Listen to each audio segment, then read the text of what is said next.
प्रधानमंत्री नरेंद्र मोदी आज जैसलमेर बॉर्डर के लोंगेवाला पोस्ट पर देश के जवानों के साथ दिवाली मना रहे हैं। वहीं लोंगेवाला पोस्ट, जिसकी शौर्य गाथा आज भी पाकिस्तान को बेचैन कर देती है, आज इसी पोस्ट से प्रधानमंत्री मोदी ने पाकिस्तान और चीन को दोनों को लाउड एंड क्लियर मैसेज दे दिया है। प्रधानमंत्री ने कहा कि भारत समझने और समझाने की नीति में यकीन रखता है, लेकिन अगर कोई आजमाने की कोशिश करेगा तो उसे प्रचंड जवाब मिलेगा। प्रधानमंत्री ने चीन को सीधी चेतावनी दी है। उन्होंने कहा कि चीन की विस्तारवादी सोच एक मानसिक विकृति है, लेकिन भारत अपनी 1 इंच जमीन पर भी कोई समझौता नहीं करेगा। भारत को अपनी सीमा की रक्षा करने से ना कोई रोक सकता है, ना कोई टोक सकता है। सबसे पहले आपको प्रधानमंत्री मोदी की बड़ी बातें बताते हैं। और हमारे साथ इस वक्त जुड़े हुए हमारे तमाम defence expert, major general AK Siwach, lieutenant general साथ में संजय कुलकर्णी, और उनसे के बात हम करें। लेकिन सबसे पहले मैं मनीष प्रसाद का रुख करता हूं, हमारे सहयोगी। मनीष, प्रधानमंत्री मोदी ने भाषण तो दिया, इसके अलावा क्या उनके कार्यक्रम रहे हैं, क्या अभी भी मौजूद हैं?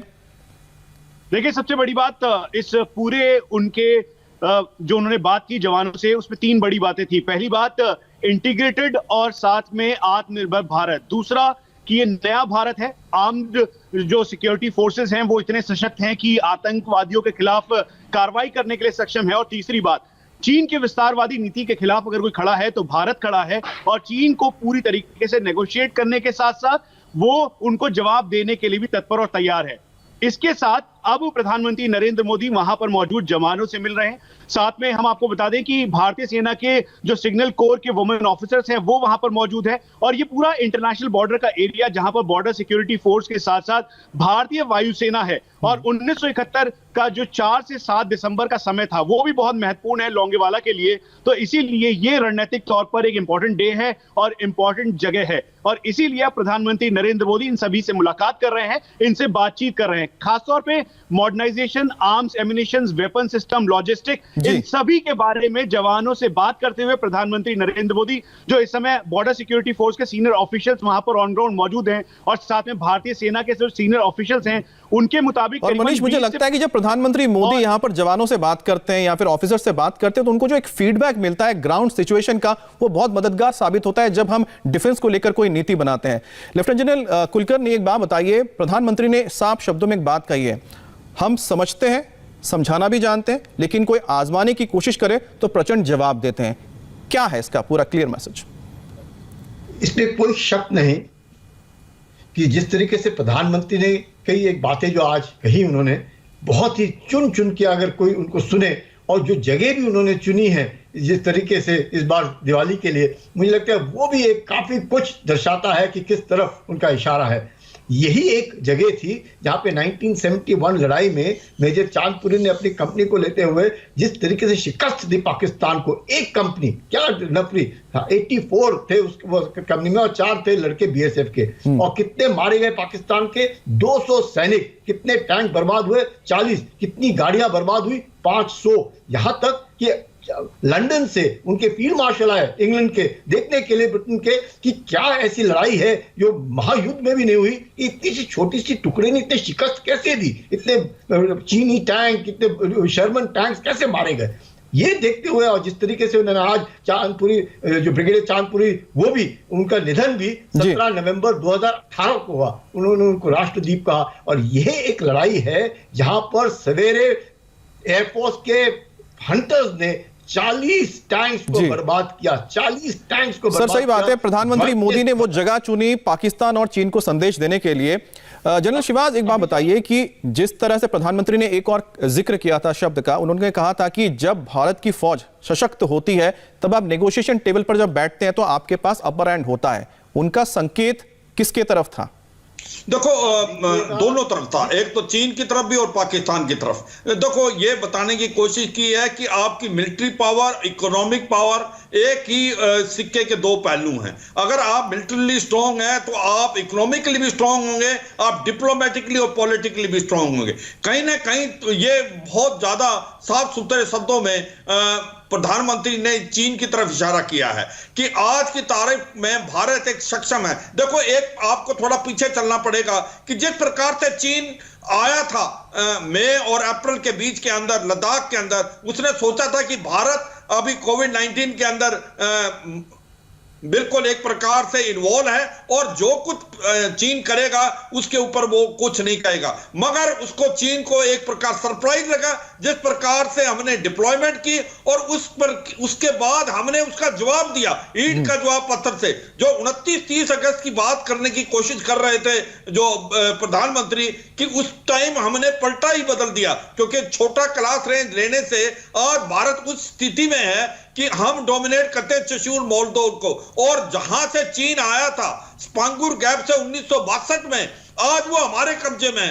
आज हमारे पास काबिलियत है, हम चीन के अंदर जा सकते हैं और चीन हमारे पास नहीं आ सकता। तो कहीं ना कहीं ये बताने की कोशिश किया चीन को भी कि हमारे अंदर बहुत काबिलियत है। बिल्कुल सर, आपने बिल्कुल सही विश्लेषण किया इसका।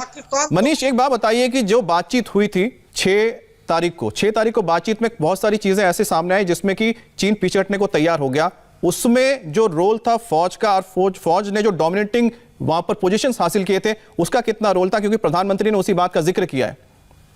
अमित, प्रधानमंत्री ने जिस बात का जिक्र किया उसे मिलिट्री लेवल पे हम आपको कह दें कि बता दें कि long stick with soft spoken voice, यानी मिलिट्री और डिप्लोमेटिक टॉक्स दोनों एक साथ। और यही वजह है कि रणनीतिक तौर पर चीन शुरुआती तौर पर ऐसा लगा कि डिसएंगेजमेंट के लिए तैयार हो गया है। जो फेज वाइज फेज मैनर में चीन के साथ डिसएंगेजमेंट होना है, 3 अलग फेजेस में डिसएंगेजमेंट होना है। और जो पेंगोंगसो का एरिया है जिसमें फिंगर 4 से लेकर फिंगर 8 तक का जो म्यूचुअल अंडरस्टैंडिंग है उसको लेकर अभी भी कॉन्फ्लिक्ट है। और यही वजह है कि फिजिकल वेरिफिकेशन की बात की गई। साउथ पेंगोंगसो को लेकर, साउथ बैंक ऑफ पेंगोंगसो को जिसमें मुक्पारी, हुनान कोस्ट, कोंकाला, कोग्रान नाला आता है, दरअसल उसको लेकर पूरी म्यूचुअल अंडरस्टैंडिंग है। लेकिन आप ये समझ लीजिए कि इस समय भारतीय सेना पूरी तरीके से डोमिनेटिंग पोस्चरिंग में है और यही वजह है कि नेगोशिएशन टेबल पर बात की जा रही है। और इसी वजह से, इसी अपर हैंड की वजह से ही आज शायद चीन है जो पीछे हटने की बात कर रहा है। मनीष, आपने बिल्कुल सही बताया। सर, मैं जानना चाहता हूं कुलकर्णी सर कि जिस तरह से प्रधानमंत्री ने एक बात कही कि हमारी जो फौज है 100 ऐसे आइटम्स है जो खुद बनाएंगे, यानी वोकल फॉर लोकल का उन्होंने जिक्र किया। जब मैं लद्दाख में था वहां पर आकाश मिसाइल डिफेंस सिस्टम वहां पर तैनात किए गए। कई ऐसे हमने हथियार भी देखे जो भारत ने खुद निर्माण किए हैं और साथ ही साथ हमने देखे जो अमेरिकन भी है जो काम आ रहे हैं, अपर हैंड देता है। ऐसे में प्रधानमंत्री जब ये कहते हैं वोकल फॉर लोकल, क्या सेना भी जो फीडबैक देती है उसके पास भी कुछ आइडियाज होते हैं? कोई ऐसी चीज आप बताएं जो प्रधानमंत्री जिसको प्रमोट कर रहे हैं कि वोकल फॉर लोकल होने के लिए कौन से ऐसे हथियार हैं जो हम खुद बना भी रहे हैं और जो हमारे बिल्कुल सामने काम आएंगे आगे? ये देखिए, जो प्राइम मिनिस्टर कह रहे थे बार बार, एक तो आत्मनिर्भरता की जब बात की उन्होंने कि जो इंडस्ट्रीज हैं हिंदुस्तान में बननी चाहिए, सिक्योरिटी के जितने भी हैं सब कुछ हिंदुस्तान में बनना चाहिए। वो सिर्फ उस तरफ इशारा था कि अगर हमने मजबूत होना है तो जब तक हम सक्षम नहीं होंगे खुद बनाने में, आत्मनिर्भर नहीं होंगे, तब तक कुछ नहीं होगा। आप देखिए पिछले तकरीबन 40 दिन में जिस तरीके से मिसाइल्स बेतरतीब, चांद से लेकर ब्रह्मोस लो, आकाश लो, आप जितनी भी मिसाइल लो, सारी की सारी जितना भी प्रदर्शन हुआ है उस बात को दर्शाता है। शायद यही वजह है, और शायद यही वजह है सर कि जो चीन है उसको डर इस बात का है कि भारत अगर आत्मनिर्भर हुआ डिफेंस के सेक्टर में तब उसका क्या होगा।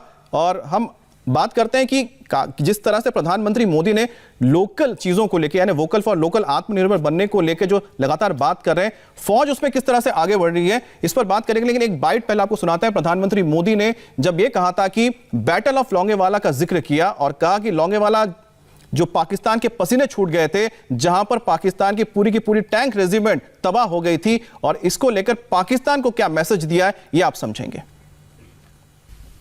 आज यहां लोंगेवाला की एक्सपोज पर तो देश भर की नजरें भी आप पर है। मां भारती के लाडलों, मेरी इन बेटियां, मेरे देश की गौरव देने वाली बेटियां जो मेरे सामने बैठी हैं, उन पर देश की नजर है। मुझे लगता है कि देश की सरहद पर अगर किसी एक पोस्ट का नाम देश के सबसे ज्यादा लोगों को याद होगा, अनेक पीढ़ियों को याद होगा, तो उस पोस्ट का नाम है लोंगेवाला पोस्ट। हर किसी की जुबान पर है। एक ऐसी पोस्ट जहां गर्मियों में तापमान 50 डिग्री को छूता है तो सर्दियों में शून्य से नीचे चला जाता है और मई जून में ये बालू जिस प्रकार से आती हैं एक दूसरे का चेहरा भी नहीं देख पाते। इस पोस्ट पर आपके साथियों ने शौर्य की एक ऐसी गाथा लिख दी है जो आज भी हर भारतीय के दिल को जोश से भर देती है।